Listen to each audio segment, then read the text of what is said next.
I find that over time, wealth is built in real estate through appreciation. So I do like being in Colorado and these more expensive markets. Hey everyone, Justin Cooper with Pine Financial Group, where we work together so you succeed. Coming back with another great video here with our good friend Ziana McIntyre. We're diving into her new book, 30-Day Stay, and we're talking about midterm rentals here. So if you missed the first video, definitely go check that out. We talk about exactly what is a midterm rental, talk about her book, 30-Day Stay. But in this video, I want to dive a little deeper into where do we find these properties? Where are the good markets? What parts of the markets are we looking at? And so with that, Ziana, we were talking about these things working really well for travel nurses, for corporate stays where maybe corporate folks are coming into town and they're going to stay for months at a time.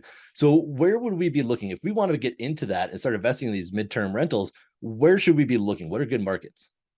Okay, so I'm going to be super annoying again. But if you're looking for, there's kind of like two tiers of midterm stays, right? So you can do the basic, which is just Airbnb and Furnish Finder. So if you're looking for travel nurses and maybe digital nomads, those sorts of people will be fine in a 1 or 2 bedroom. And so in Denver, that's really easy. In Boulder, where I live, we're kind of using those because they're more urban markets. And so people want to be close to stuff and they just need a small unit. If you're wanting to go after insurance contracts, which is a really big return where people are, I've talked to somebody today who was making $5,000 in cash flow on a house that he bought for 300. And I was like, what? But that is possible out there when you're doing these big insurance contracts. And so something like that, you want a larger home. You want like a 4-bedroom plus. And then if you were looking at Denver, for an example, I would say you want to be in a place where you can short-term rent as well. And the reason being is that if you're doing insurance contracts, sometimes it takes them a week or two to get their stuff together. And so in that in between, you can just do a short-term stay and then get your longer-term guest in. And sometimes those end up being 6 months or more. So it really varies.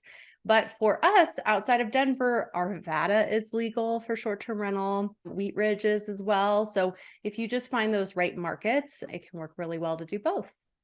So tell me more about insurance contracts, because I don't think we talked about that in the previous video. So what would that look like?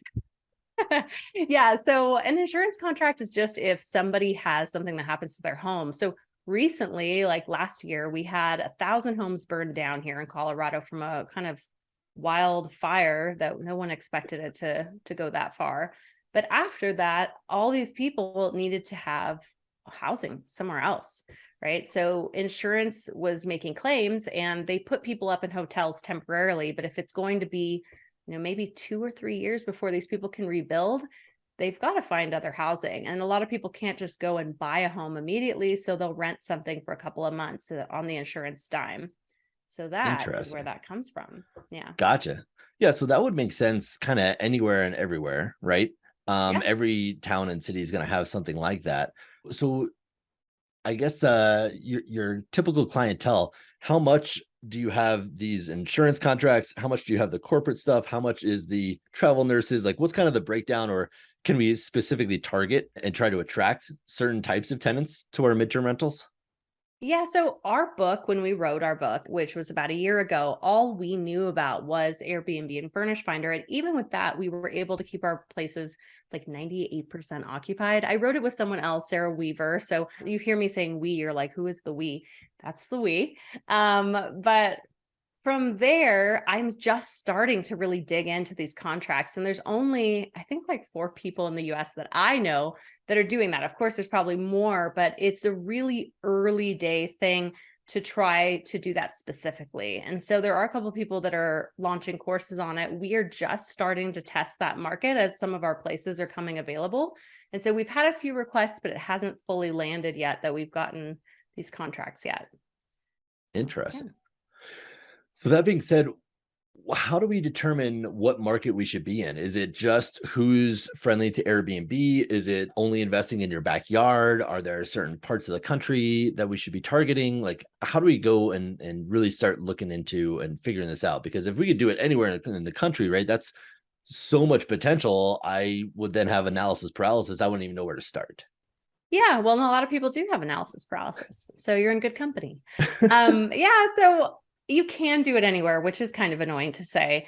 But again, it depends on who do you want to serve, right? So if you're going specifically after travel nurses, which is a huge need, and I think a lot of people think, oh, since COVID, that's over, we're not going to have as many travel nurses. It's actually the opposite. So many people got burnt out during COVID that they're predicting that we're not going to be back to pre-COVID levels until closer to 2030. So there's a lot of room to grow, and there's a lot of need for housing for these people. And so an easy grab is to look for a hospital complex. So for Denver, for an example, just because a lot of your listeners are probably local, we have Rose Medical Center. We also have Anschutz, where there's the UH hospital, and they're really expanding that area in Aurora. So there's a couple of areas where you've got 2 or more hospitals that are bringing in a lot of people. And if you can be within about 5 miles or a 20-minute commute, that works really well. So that's an easy enough grab. One thing that's interesting is I have properties in Boulder, where I live, and we're right by the hospital, but I actually don't get very many nurses. And the reason is that Boulder has so much other things going for it. There's a lot of digital nomads that come here, which is just someone who can work from anywhere and they want to go snowboard or they want to hang out. And then we also get a lot of tech. So we've got a Google campus here, and then a few other atmospheric research centers and stuff like that that bring in people for 3-month stints. So yeah, you'd be surprised who your tenants end up being. Interesting. And we can find all those tenants on those same types of websites? Absolutely. Perfect. Perfect. Awesome.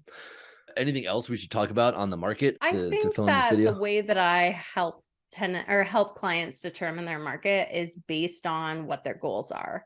So some people want to get decent cash flow or have something pay for itself, then they might be in a more expensive market.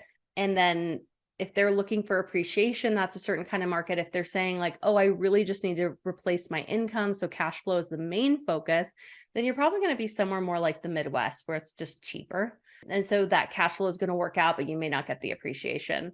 I find that over time, wealth is built in real estate through appreciation. So I do like being in Colorado and these more expensive markets. They're not always the easiest place to start. So yeah, it depends where somebody's in their investment horizon, right? I love it. So Ziana, thank you so much for joining us. If you haven't already checked it out, check out her book, 30 Day Stay. And if there's anything that we at Pine Financial Group can do to help you either get started or continue on your investing journey, go ahead and check out our website, pinefinancialgroup.com.